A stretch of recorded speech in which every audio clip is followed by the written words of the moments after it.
মই সেৱা ল'বলৈ আহিছোঁ মোৰ নিজৰ কাৰণে মোৰ দলৰ কাৰণে আমাৰ প্ৰাৰ্থীসকলৰ কাৰণে এটা কথা হ'ল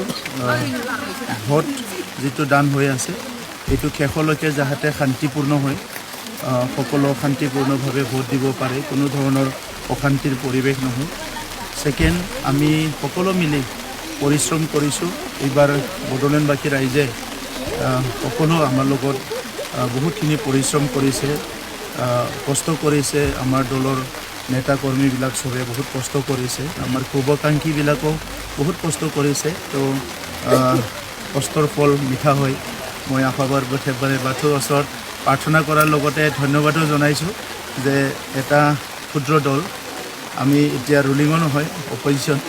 তথাপিতো ইমান সুন্দৰকৈ এইবাৰ নিৰ্বাচনত সকলো কাম ছাকচেছফুলি কৰাৰ কাৰণে আমাক আফা বৰাই বাথৌৱে সহায় কৰিছে ইয়াৰ কাৰণে মই আফা বৰাই বাথৌৰ ওচৰতো বহুত বহুত ধন্যবাদ জনাইছোঁ ইয়াৰ লগতে আমাৰ মই ইলেকশ্যনৰ সময়ত ক'ৰবাত চাৰ্চত গৈছোঁ ক'ৰবাত গোসাঁই ঘৰত গৈছোঁ ক'ৰবাত মন্দিৰত গৈছোঁ আৰু ইয়াৰ লগতে ক'ৰবাত আমাৰ ইছলাম ধৰ্মী লোকসকলৰ মছজিদতো গৈছোঁ তো সকলো যিটো আমাৰ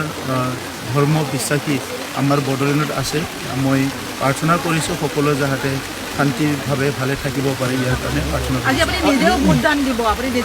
মই ভোট দিবলৈ গৈ আছোঁ এতিয়া মোৰ নিজৰ চেণ্টাৰ চৌৰাগুৰিত চাওক এইটো ভেৰি আনফৰ্চুনেট এইটো হ'ব নালাগিছিল আৰু কিছুমান মানুহ ৰাজনীতিটো তেখেতসকলৰ জীৱনৰ এটা বেলেগ ষ্টেজত লৈ যায় ইহঁতে মাৰি ধৰি হ'লেও যি কৰি হ'লেও পাৱাৰ লাগে তেনেকৈ নিচা এটা সোমাই যায় সেই মানুহবিলাকে কেতিয়াবা বলিয়াৰ নিচিনা কাম কৰে তো আমাৰ হ'ল ৰাজনীতিটো যিহেতু সমাজ সেৱাৰ কাৰণে শান্তিপূৰ্ণভাৱে চবৰো মিলি জুলি পেলাই ৰাজনীতিটো হ'ব লাগে কিন্তু যেনে ধৰণৰ তেখেতসকলে কৰিছে এইটো ভেৰি আনফৰ্চুনেট তাত গুলি ফুটাইছে আৰু এইটো AK-47 গুলি ফুটাইছে এতিয়া লক্ষণীয় হ'ব যে প্ৰশাসনে কি কৰে গণতন্ত্ৰৰ যদি হত্যা কৰিব বিচৰা নাই এইসকলক কৰায়ত্ব কৰিব লাগে শাস্তি দিব লাগে জেলত দিব লাগে যদি গণতন্ত্ৰটো যদি তেখেতসকলে পুৰা আঙুলিত নাচাব বিচাৰিছে তেনেহ'লে ইহঁতে কৰি থাকিব বেলেগ কথা নাই তেখেতসকলৰ লগত আমাৰ একো শত্ৰুতা নাই তেখেতসকলো প্ৰচাৰ কৰি আছে আমিও প্ৰচাৰ কৰি আছোঁ নিশা গৈ পেলাই যে তেনেকুৱা মানে AK-47 গুলি ফুটাইছে আৰু প্ৰশাসনে মই যোৱাকালি যিখিনি দেখিলোঁ ঠিকে আছে কিন্তু এটা তেখেতসকলক একশ্যনটো লোৱাটোতো মই দেখা নাই মানে ৰুলিং পাৰ্টিৰ বুলি এৰি দিব নালাগে দোষী হয় চুৰে হয় ডকাইতে হয় এইটো এৰি দিব নালাগে আৰু মইতো সেইটো কম্প্ৰমাইজ নকৰোঁ মই সংগ্ৰাম কৰিছোঁ ৰাজনীতি কৰিছোঁ সকলো মানুহৰ কাৰণে গতিকে কোনো দোষী কোনো এনেকুৱা বদমাছ কোনো সমাজৰ উল্টা কাম কৰা এই মানুহবিলাকক দমন কৰিবই মই আহিছোঁ এইটোতো এটা কেনেকৈ এটা পৰিস্থিতিৰ সৃষ্টি কৰিলে আতংকিত কৰি দিলে না এনেকুৱাতো কৰিব নালাগে ভোট লাগে মিটিং কৰিছে আপোনালোকে কিবা কৰিছে মানুহক বিভিন্ন ধৰণে আপুনি পঠিয়াই নিব বিচাৰিছে ঠিকে আছে কিন্তু গুলি কিয় ফুটাব আৰু এইটো এই দেশত কি গুলি ফুটাব পাৰ্মিশ্যন আছে নেকি আৰু তাত কি ঘটনা হৈছিলে যে গুলি ফুটাব মানুহ গুলি এটা ফুটাবলৈ মেজিষ্ট্ৰেটৰ পাৰ্মিশ্যন ল'ব লাগে যদি ক'ৰবাত সংঘৰ্ষ হয় ইয়াত যাই পেলাই এনে আণ্ডাৰডোন এটা গুলি ফুটাই দিব এইটোতো হ'ব নোৱাৰে